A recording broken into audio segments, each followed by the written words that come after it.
আমি কিন্তু ঢেলেই দিলাম এই যে কষা মাংসটা খিচুড়ির মধ্যে। এইভাবে কষা মাংসটা খিচুড়ির মধ্যে দিয়ে যদি মাংস খিচুড়ি রান্না করা যায় না, অসাধারণ স্বাদ লাগে।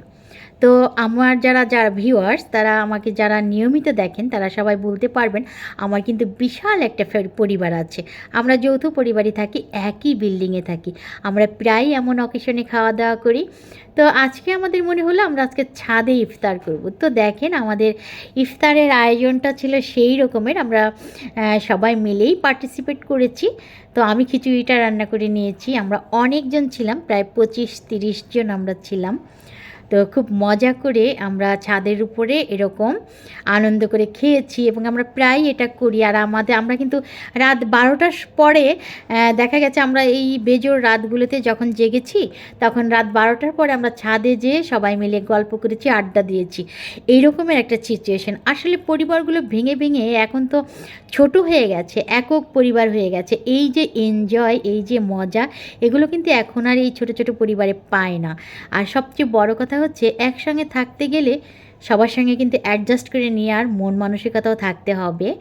যেহেতু একসঙ্গে থাকতে গেলে অনেকগুলো মানুষের সঙ্গে থাকতে হয়, অনেকগুলো মানুষের মন মানসিকতাতে একরকম হয় না, তাই না?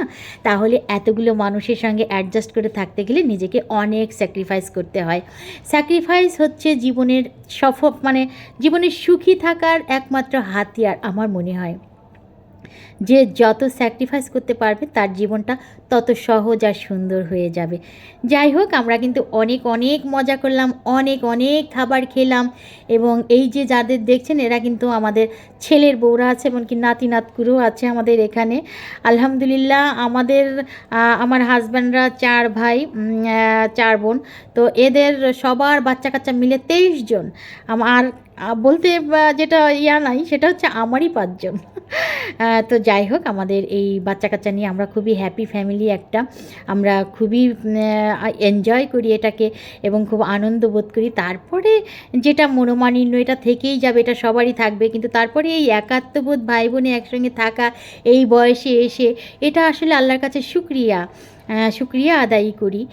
যে এখন তো আসলে অনেকেই এরকম পরিবারে থাকে না, পছন্দও করে না অনেকে। তো আমরা কিন্তু নামাজটাও ছাদেই সেরে ফেলেছি, মাগরিবের নামাজ।